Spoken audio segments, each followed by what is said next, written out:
All right, here we go. We are diving into game number 2 between these two Latin American players.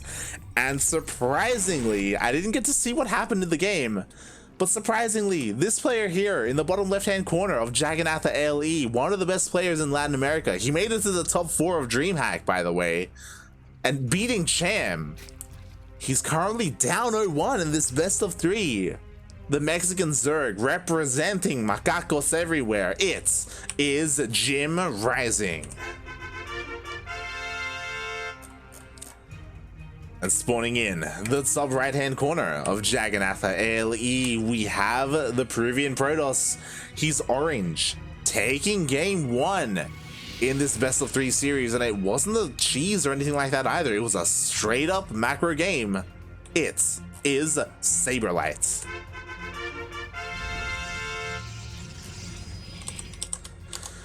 Aye, aye, aye. All right, here we go. So Jim notoriously is awful against Skytoss. So I have to imagine that's what SabeRLighT did. Jim, he has dropped game after game after game up against Void Rays into carriers. Jim can have a very hard time. He can tunnel vision a little bit too much, and sometimes he can rely too much on Hydras. And then Storm comes in and Jim does not have a good time. Zerg does not have a good time, if you can imagine. So I have to imagine that's what happened. I was like catching a glimpse here and there of game number 1, and again, it was a longer game. It was on 2,000 atmospheres. So I have to imagine that is what happened in game number 1, and I just can't believe we're in this situation right now. I can't believe that Jim is down in this series. Jim, please. Again, he's the kind of player to have fun and meme things up, and I know he's been streaming for a long time as well, for days on end, so he's probably not in the best mental place right now either. He may be a little bit fatigued. But, yeah, hopefully he can bring it back here. I would expect him to. But come on, Jim. Come on. What is happening right now? Oh, God. All right, well, here we go. We're diving into game 2, and SabeRLighT is going for that Stargate opening. It does make a lot of sense. You know, Stargate openings have become very standard here in this matchup. Going to most likely be going for Void Rays, unless he has been paying attention to the Korean meta. A lot of the Korean players have been going for the Oracle firsts instead, just because the Void Ray opening has been played out, and for more often than not, it is kind of blindly countered, and it can be difficult to find too much damage with that initial Void Ray, or making it worth going for the Void Ray first instead of the Void Ray second.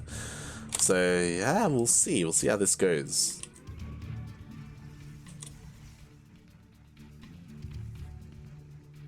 As we do have the Void Ray first, not the Oracle for SabeRLighT. So with this Void Ray, he's going to be able to clean out both of these Overlords. JimRising did peek in, and he did see the Stargate opening, so he knows what's coming his way. He knows that he has to focus on Queen production to begin with, to keep his bases alive, to keep his third base alive, and also hopefully eventually throw down spores to protect his main. Speaking of main, that is a very exposed spawning pool. That is not something we see nowadays. Usually, because of the meta, because of the Void Ray meta that we've had these past 6+ months, probably past a year to be honest, almost a year at least, we have seen Zerg players, especially on maps like this where there's dead air here, not throw down their spawning pool exposed towards the north, but actually throw it down behind the mineral line, so it's protected, so it's safe. This feels very exposed, and it could go down to Void Rays if SabeRLighT did go for a double Stargate opening. But thankfully for JimRising, SabeRLighT actually went for a single Void Ray and threw down a Twilight Council straight after. I do think SabeRLighT would have had a little bit more success with the Void Rays, going for the Twilight Council instead. Oh my god, actually, I thought he was going to go for Glaive Adepts, but he's going for an all-in. He's going for charge. Okay, huh. How is this going to play out? So we don't see this too often. Going for charge like this, going upgradeless, right? Forgeless, to me tells me that he wants to go for an early push. Even though he's got a third Nexus on the way, I don't know how much he really intends to like macro up and you know, take more bases from here. There we go. There is that gateway explosion for those zealots. We're gonna see them being warped in. Another thing that's a little bit odd to me is there is no robo. Because there's no robo, there's no war prism. There's no way to reinforce across the map. This just feels wonky to me, this build, this opener from SabeRLighT. But we'll see if he can achieve something here. As the Void Rays are trying to find some damage, but there's not really much to be found here. The Queens are in position. They should be able to easily push away these Void Rays. There we go, they are swatted away. Charge is about to finish, but like, what is this charge really going to accomplish? Like, it's lined up with the gateway, sure. And there are zealots here to defend the third. And zealots do well against roaches and even hydras. Okay, he's he's just legging it. He's just sending it across the map. Okay, it gets scouted. He actually catches 4 roaches for free. Aye. An awful position there for JimRising. Meanwhile, these queens are out of position as well. The queens, no, they didn't get out of here. They do get pounced upon by the zealots. Every single queen is going to go down here. What is it left to defend? There are no spines. There are 3 more queens coming in, but the zealots are going to have a field day here. All the queens are going to go down. The Hydra Den is done, but the Hydras are not out yet. Roaches are on the way. Roaches will be able to clean this up, but yo, reinforcements are coming across now. The Void Rays are going down due to these spores, and there should be enough roaches to clean this up. Again, a lot of the power is lost here because there's no war prism to reinforce, but despite that, oh my god, what is happening with these zealots? They just did a 360 run around the entire roach army. A lot of lost DPS there. And again, JimRising will be able to defend. And a lot of the reason for this is because SabeRLighT needs to warp in at home. He just can't reinforce across the map. He can't keep the pressure up. So even though SabeRLighT had a really strong start, JimRising will push this away, and SabeRLighT is forced back home. And this is what was so odd about this opener. Like, going without a war prism, it's just so odd. I mean, it almost worked, and maybe it does work in lower leagues where you catch your opponent off guard, but here against JimRising, mate, his macro was just on point. He made enough roaches. He now goes across the map. There is a Void Ray and a decent amount of Stalkers here, so I don't think JimRising should be able to end the game. He is forced away, losing a decent amount of roaches, but behind this, he doesn't care. Hydra Den is done. Hydra upgrades are on the way. +2 is on the way. There we go. Lurker Den is thrown down. We have a 4th. JimRising is in an amazing position here. SabeRLighT needs to catch up. He's trying to, with the Forge and the Robo. He needs a 4th. Maybe, I don't know about double expanding. Double expanding feels risky, but he needs at least a 4th base at this point. He needs to focus on his on taking up as well to catch up. I just don't know if it's possible without disruptors. That's what he needs right now. Immortals are okay, disruptors are better. Just because Immortals are a good response to the roaches, not so much against the Hydras, not so much against the Lurkers. The Lurker Den is about to finish up. JimRising can morph in Lurkers across the map with these Hydras. He may not even want to. This army it feels a little bit lacking here, but oh my god, the Immortal is so exposed. Thankfully, the Immortal does back off. It is going to be coming in here. There aren't too many zealots to buffer for the Immortals. No, the Immortal!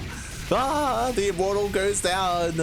We have a massive warping of zealots, but they're a little bit too late. The Immortal did already fall. This army isn't too large, so I think SabeRLighT can clean this up. Oh god, he's going to take a lot of losses here. Again, as a reminder, he does not have Blink on these Stalkers. If he did, it would be a totally different story here, but the Hydras and the Roaches are starting to overwhelm our Protoss player. Another Immortal goes down, essentially for free. The boys are pulled. We have another, just a desperate warping of zealots, and with this warping, sure, SabeRLighT can hold, but JimRising just has such a strong economy behind this, so much lava, it's all just sending it all across the map. Remaxes, he's ahead almost 50 supply. The soup does not lie. His overlords, they kind of do though, as they're a bit of a misrally. Some of these overlords, they will get picked off, but again, not the biggest of deals. Here come the Hydras. Show me the Lurkers. That is what I'm waiting for. That will be the nail in the coffin. But ooh, The armies do engage before there's a chance for any of them to be morphed in. JimRising looking to try and just do it all with nothing but Hydras. Not the best trade here for Jim, but it is enough. GG gets called. And JimRising ties up the series 1-1.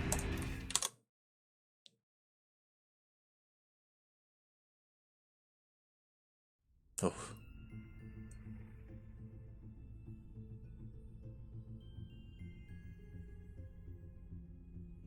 GG, well played. SabeRLighT, there was a glimmer of hope there with his opener, with what he was trying to go for. It did feel like it was lacking in some places though. It did feel unrefined.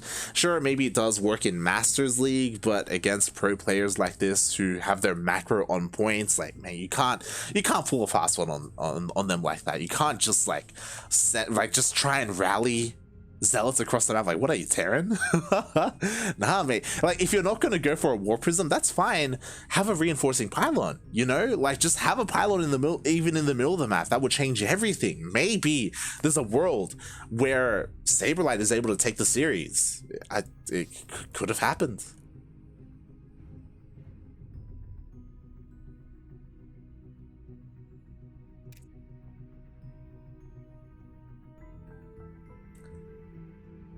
But alas, it was not the case, and we are going to be getting ready to dive into game number 3. I'm just checking, and Trigger versus Eggs is still going on, by the way.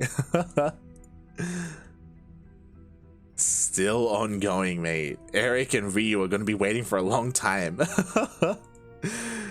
Oh my god, they got to the semis 40 minutes ago, mate. 40 minutes.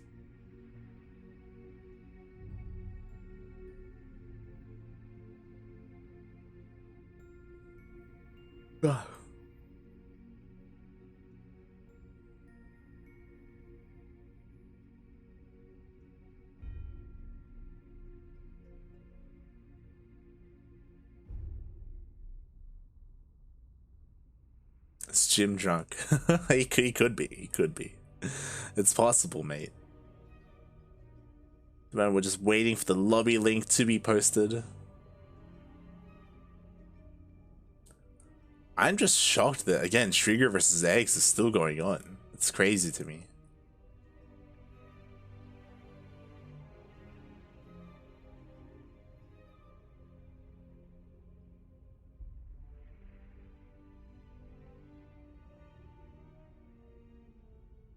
Oh. So just chilling here. Again, I guess Jim processing what just happened.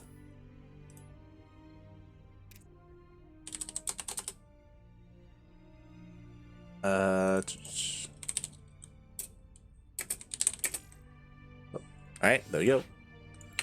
Do finally get the invites. Let's get Gustavo in here. Set all of this up.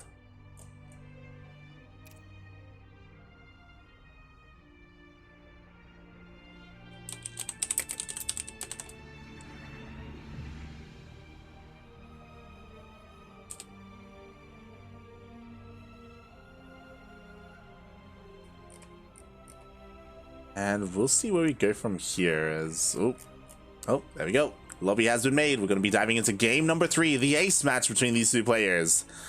Oh, it is going to be on Light Shade.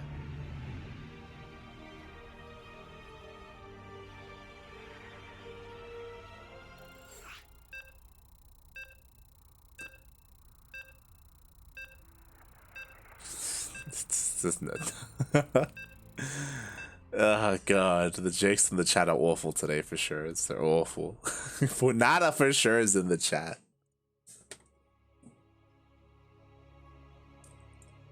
Alright, here we go.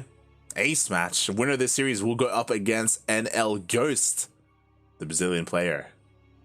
The winner of that will go up against Eric.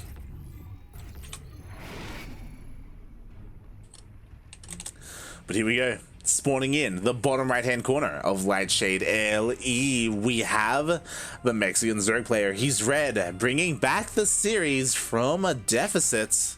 Now we are in the ace match representing Timbers Esports. It is JimRising.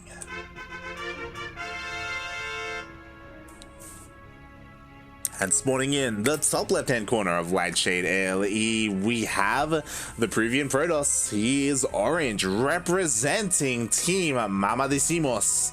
It is SabeRLighT.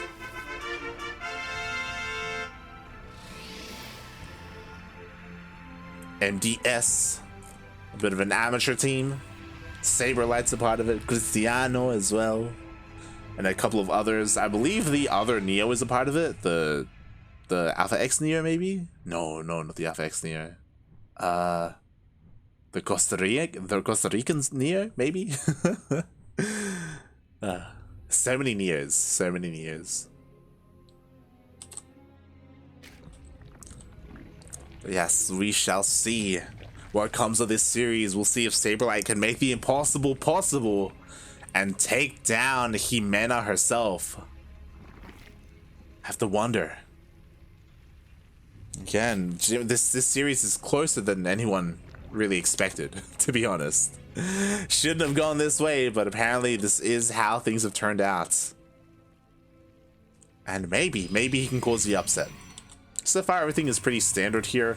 We'll keep an eye on things. Again, I really didn't like that charge opening from SabeRLighT. It just wasn't that great. So hopefully he does something a little bit more standard. You know, double Stargate Void Ray. It's pretty good. It does well. It's the reason why people do it.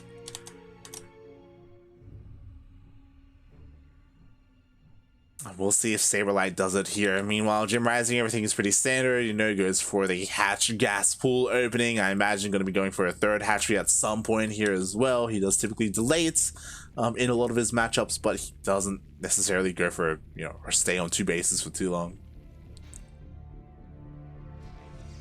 And there it is. We have the Stargate first. But is it the last? We'll see if he goes for that second Stargate, if he goes for another Twilight Council. If he does go for a Twilight Council, like, that's fine, you can do that. But if you're gonna go for charge, or if you're gonna go for blink, yo, set up a forge, you know, or throw down a robo or something, or go for it a little bit earlier. Or if you're not going to go for a robo, go for Glaive Adepts. Glaive Adepts, they can do quite well as well. It does kind of come down to what SabeRLighT is comfortable with, though. Again, because he's more of an amateur player, I don't know how fluid his style can be. I don't know really what he's comfortable with and what he isn't. Maybe he'll go for the charge again. Maybe he thinks he can execute it a little bit better. We shall see. As so far, he is opening up with a Void Ray. Pretty stock standard right now.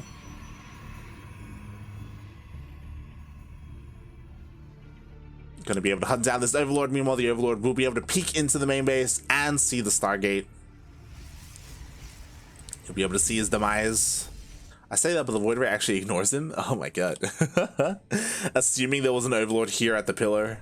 And this Overlord here, I don't know how, but it may be able to escape with his life. Yeah, the Void Ray is too busy protecting the third. Mate, you do not deserve to live. This Overlord should be dead, mate. How? How does he get away? God damn it. SabeRLighT, please. Meanwhile, JimRising is making a wave of Lings right now. The purpose of these Lings are to try and deny this third base. There is a single Adept and a Void Ray, but Lings have a lot of DPS, and maybe they can get some decent surface area on this Nexus and force a cancel. That's going to be the goal here for JimRising. He does come in with his Lings. He's trying to focus down the Adept. It looks like the Adept is going to go down. Where is the Warp in SabeRLighT, as he doesn't Warp in to reinforce and body block for the Adept, and the Lings will get us around on this Nexus. More Lings are flooding in, and even though nothing shoots up, looks like the Lings will force a cancel. Cancel! A kill! No! SabeRLighT, please! That was a kill, not a cancel. A massive loss there for SabeRLighT. Unfortunately, he warped in the Adepts at his natural, not at his third base. Was not there, was not in time. And SabeRLighT's going for the double Stargate, but oh my god, he's even supply blocked because he should have a Nexus. And the Nexus gives supply. Oh god. Oh my god, I feel it looks like he's panicking a little bit here.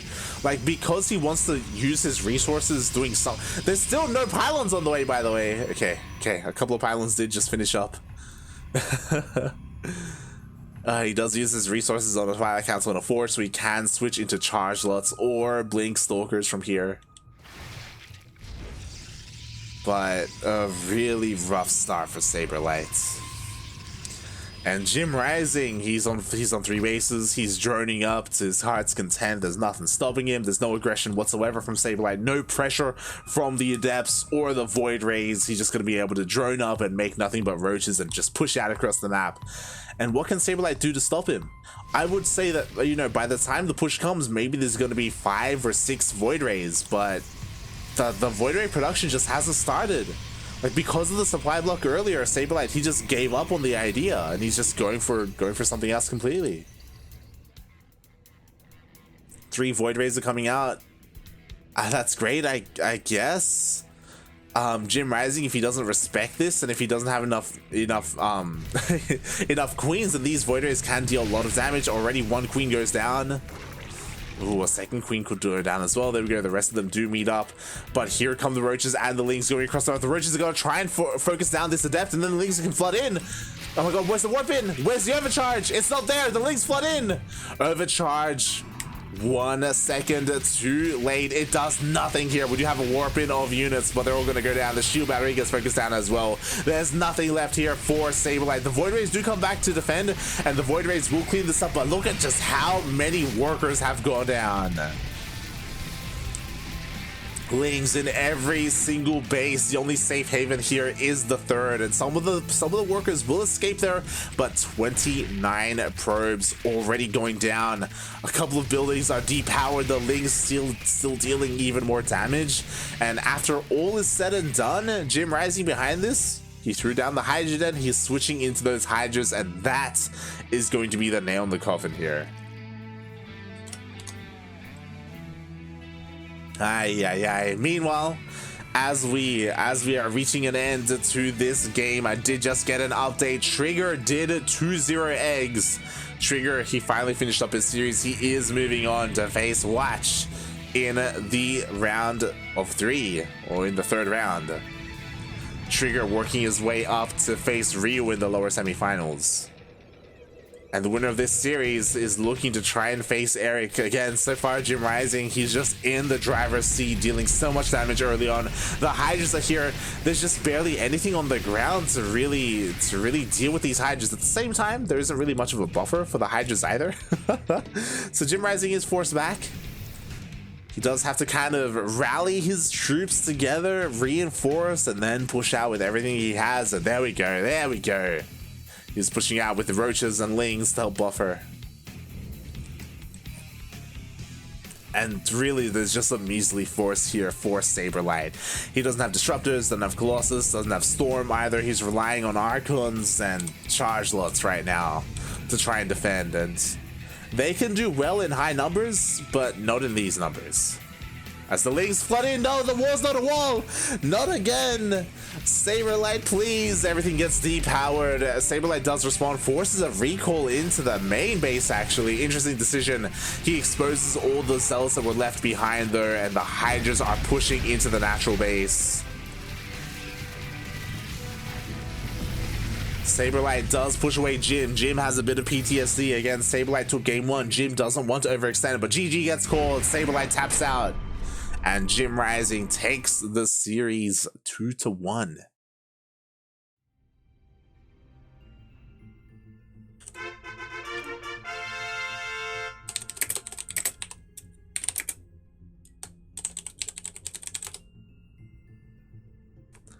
And with that, Jim will move on in the bracket to face his opponent, NL Ghost, who I believe is Brazilian. I could be wrong, but I'm pretty sure he is.